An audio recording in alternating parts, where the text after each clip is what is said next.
नमस्कार, वक्त हो गया है खबर दमदार का। आपके साथ मैं हूं अपर्णा मौजम। बुलेटिन की शुरुआत करते हैं आज की बड़ी और अच्छी खबर के साथ।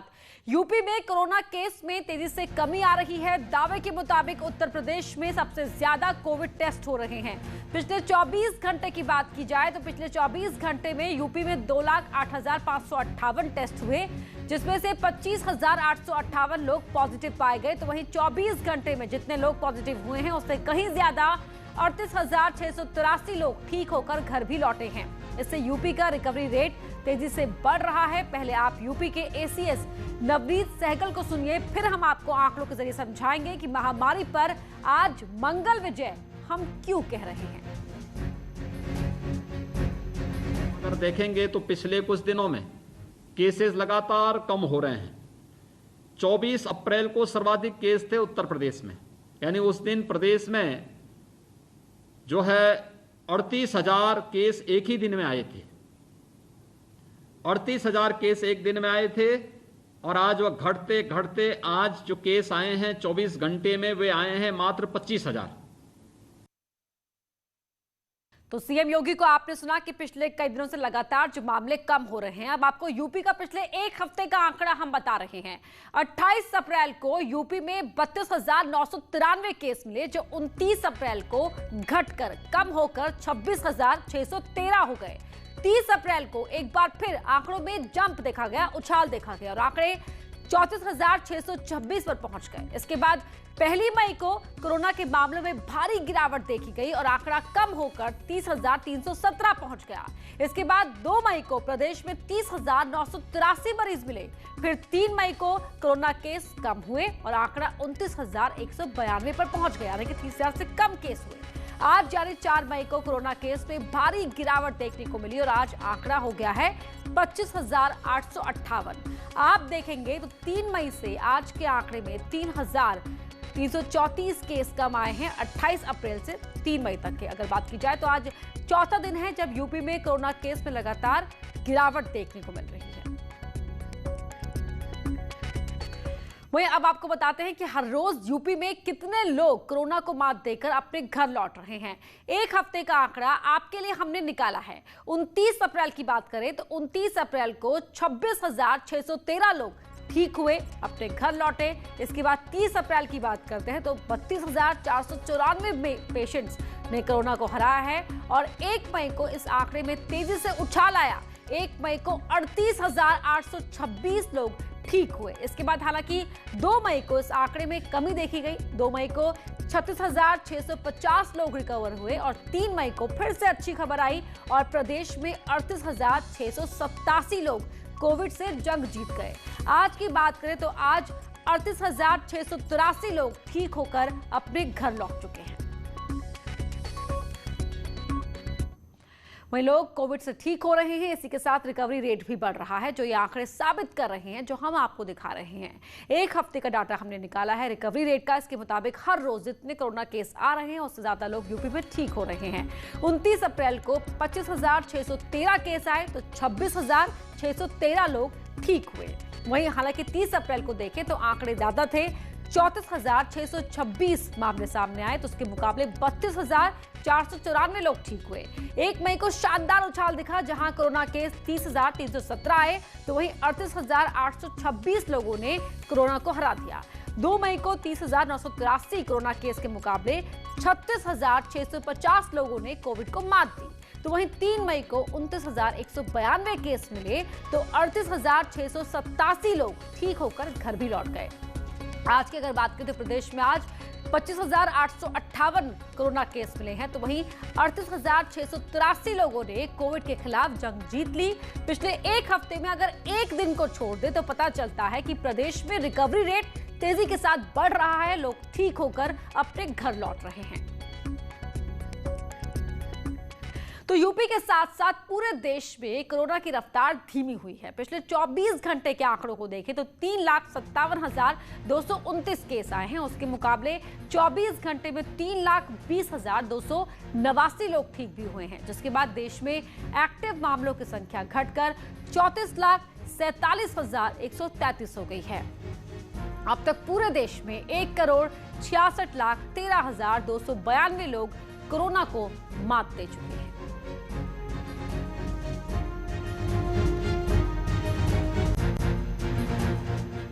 कोरोना के खिलाफ सीएम योगी ने जंग छेड़ी हुई है। हर रोज टीम 9 के साथ बैठक कर सीएम जरूरी निर्देश दे रहे हैं। आज के 10 बड़े निर्देश हम आपको बता रहे हैं। सीएम ने सभी अस्पतालों में बिजली सप्लाई के आदेश दिए हैं। कहा है कि सुनिश्चित हो, ये किया जाए सुनिश्चित कि सभी अस्पतालों को 24/7 बिजली मिले। इसके साथ ही होम आइसोलेट मरीजों को ऑक्सीजन की सप्लाई हो। सिलेंडर रिफिलिंग के लिए परिजन की मदद की जाए। उनके साथ मरीजों के साथ अच्छा व्यवहार किया जाए। 108 सेवा की 50% एम्बुलेंस यानी कि आधी एम्बुलेंस कोविड मरीजों के लिए डेडिकेट कर दी जाए। लॉकडाउन के दौरान आवश्यक सेवाएं को जारी रखा जाए। स्वास्थ्य सुविधाओं को लगातार बढ़ाने के निर्देश दिए गए हैं। साथ ही सेक्टर मजिस्ट्रेट को अपने क्षेत्र में निरीक्षण के आदेश दिए गए हैं। साथ ही लॉकडाउन का सख्ती से पालन कराने के निर्देश दिए गए हैं। तो लॉकडाउन का सख्ती से पालन हो। जो मरीज घर में रहकर ही उनका ट्रीटमेंट चल रहा है, उनके साथ लगातार संवाद स्थापित किया जाए। 108 सेवा की आधी एम्बुलेंस कोविड के पेशेंट्स के डेडिकेट की जाए। इसके अलावा जो कोविड के अस्पताल है वहां पर 24/7 यानी कि 24 घंटे बिजली की सप्लाई वहां पर हो। बिजली सप्लाई किसी भी हालत में बाधित नहीं होनी चाहिए। 10 बड़े निर्देश आज सीएम योगी की तरफ से दिए गए। इसके अलावा एक और बड़ी कोशिश आज योगी सरकार की ओर से की गई है। राजधानी लखनऊ में कैंसर अस्पताल को रातों रात कोविड अस्पताल बनाया गया है। कैंसर अस्पताल को 100 बेड का कोविड अस्पताल बनाया गया है, जिसमें अब कोरोना मरीज भर्ती किए जाएंगे। सीएम योगी ने इस अस्पताल का शुभारंभ किया। सीएम ने पूरे अस्पताल का निरीक्षण कर व्यवस्थाओं का जायजा लिया और अधिकारियों को जरूरी दिशा निर्देश भी दिए। लखनऊ के इस कैंसर अस्पताल को रातों रात कोविड अस्पताल में तब्दील किया गया है, जो कोविड महामारी में लखनऊ के लोगों के लिए बड़ी राहत की खबर है। तरीके से लखनऊ में बेड्स बढ़ाएं, हर तरफ ये प्रयास चल रहा है। बल्कि प्रदेश में आज की तारीख में हमारे पास मेडिकल एंड हेल्थ और मेडिकल एजुकेशन को मिलाकर लगभग 78,000 बेड्स हैं और सभी बेड्स को जितनी ज़्यादा से ज़्यादा ऑक्सीजन देने की स्थिति है वो लगातार की जा रही है और हर प्रकार से उम्मीद की जा रही है कि बेहतर हो। लेकिन आज एक बात ख़ास तौर से एक बात राहत देने वाली है कि आज उत्तर प्रदेश में लगातार पहली तारीख से केसेस कम हो रहे हैं। पहली तारीख को 3,01,000 थे, आज सक्रिय केसेस उत्तर प्रदेश में 2,72,000 रह गए। तो ये अपने आप में एक ऐसी खबर है कि जो हमें थोड़ी सी आपको बता दें कि 100 बेड के अस्पताल में 20 बेड पर वेंटिलेटर की सुविधा उपलब्ध है। साथ ही पूरे अस्पताल में यानी कि पूरे 100 बेड पर ऑक्सीजन की सप्लाई यहाँ पर बताई गई है कि सभी को ऑक्सीजन मिल सकेगा। और प्रयास ये है कि लखनऊ में जिस तरीके से आसपास के इलाकों के लोग भी आ रहे हैं और बेड की किल्लत से जूझना पड़ रहा है, उनके लिए ये राहत भरी खबर है कि अब लखनऊ में 100 बेड का अस्पताल कम से कम आज से शुरू हो रहा है और रजिस्ट्रेशन के बाद उनको आज से यहाँ पे एडमिशन मिलना शुरू भी हो जाएगा। अनामिका, सी न्यूज़ 18 लखनऊ। बेड की कमी के साथ साथ योगी सरकार ऑक्सीजन की किल्लत दूर करने के लिए हर कदम उठा रही है। इस बीच राहत की खबर यह है कि झारखंड के जमशेदपुर से ऑक्सीजन के 10 टैंकर लेकर ऑक्सीजन एक्सप्रेस लखनऊ पहुंची है। इन 10 टैंकर में से 4 ऑक्सीजन टैंकर कानपुर भेजे जाएंगे और 6 टैंकर का इस्तेमाल लखनऊ के लिए किया जाएगा। इससे कोरोना मरीजों के इलाज में काफी मदद मिलेगी। भारत सरकार ने हमें टैंकर अलॉट किए थे, 10 के 10 टैंकर यूपी को दे दिए। तो ये अभी जमशेदपुर से चलकर लिंडे कंपनी से यहाँ आया है। अब हम लोग यहाँ पर जो है रोड टैंकर्स में इसको उतारेंगे। ये टेक्नोलॉजी पहली बार देख रहे हैं, तो इसको सुनिश्चित करेंगे। यहाँ पर सब व्यवस्था कर दी गई है।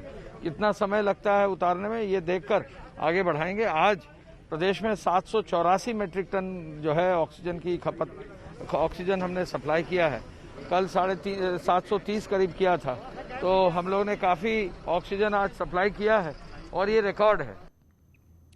इसी बीच कुछ लोग अपनी हरकतों से बाज नहीं आ रहे हैं। लखनऊ में पुलिस ने ऑक्सीजन सिलेंडर की कालाबाजारी करने के आरोप में 2 लोगों को गिरफ्तार किया है। इनके पास से 87 खाली सिलेंडर मिले हैं। आरोपियों से 1,390,000 रुपए कैश भी बरामद किया गया है।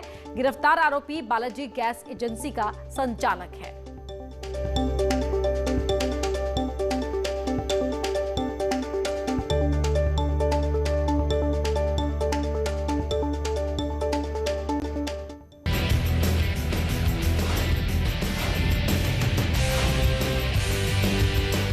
दिस इलेक्शन शो को पावर्ड बाय सेम्प्रा। गांठों से खत्म करे मौत, मेहनत कम, मुनाफा मोटा।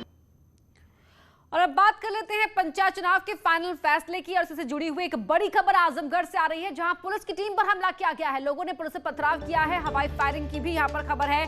काउंटिंग को लेकर ये पूरा हंगामा हुआ था, काउंटिंग में विवाद हुआ, दोबारा वोटों की गिनती की जाए, इस मांग को लेकर यह हंगामा किस तरह से हुआ ये इन तस्वीरों में भी आप देख सकते हैं। गाँव वालों ने पुलिस की टीम पर ही पथराव कर दिया, हवाई फायरिंग तक की गई है। नाराज समर्थकों ने सड़क पर जाम लगाया है, पुलिस ने भीड़ को हटाने के लिए आंसू गैस के गोले छोड़े हैं और तस्वीरें आपको दिखा रहे हैं। सबसे पहले न्यूज़ 18 उत्तर प्रदेश उत्तराखंड पर आप तस्वीरों में देख सकते हैं किस तरह से यहाँ पर अफरा तफरी का माहौल नजर आ रहा है।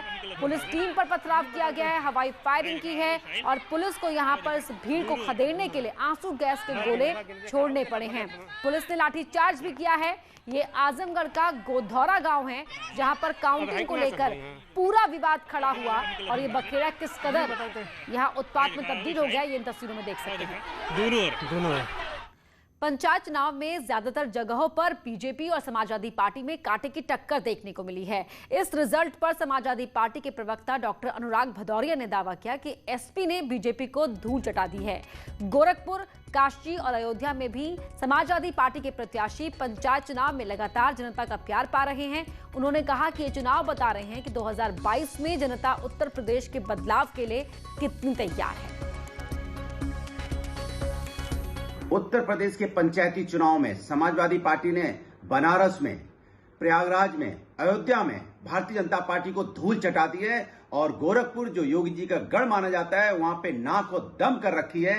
पंचायती चुनाव में पूरे उत्तर प्रदेश में समाजवादी पार्टी ने अपना परचम लहराया है और भारतीय जनता पार्टी को बहुत पीछे छोड़ दिया है।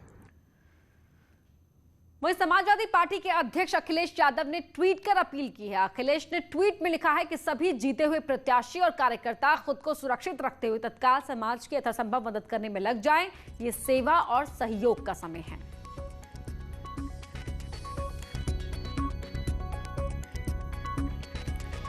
तो ये ट्वीट किया है, टीवी स्क्रीन पर आप देख पा रहे हैं। सभी जीते हुए प्रत्याशी व कार्यकर्ता स्वयं को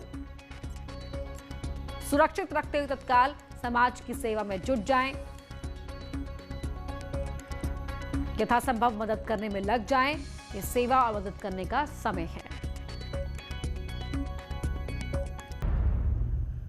और बड़ी खबर आपको बता रहे हैं ग्रेटर नोएडा से, जहां पर जेवर में फायरिंग होने से सनसनी मच गई है। एक की मौत हुई है, एक की हालत गंभीर बताई जा रही है। रास्ते के झगड़े को लेकर दो पक्षों के बीच ये फायरिंग हुई है। पिता पुत्र को इस फायरिंग में गोली लगी है। बेटे ने मौके पर ही दम तोड़ दिया। थाना जेवर के चोरोली गांव की वारदात है। और एक और बड़ी खबर आपको बता रहे हैं वाराणसी से, जहां पद्म विभूषण छन्नू लाल मिश्र की बेटी की मौत के मामले में डीएम ने इस पूरे मामले की जांच के आदेश दिए हैं। 3 डॉक्टर्स की टीम इस मामले की जांच करेगी। मेडविन अस्पताल पर इलाज में लापरवाही बरतने का आरोप है। लाखों रुपए लेकर भी सही इलाज न देने का आरोप परिवार की ओर से लगाया गया है। परिजनों ने इलाज के दौरान की सीसीटीवी फुटेज भी मांगी है।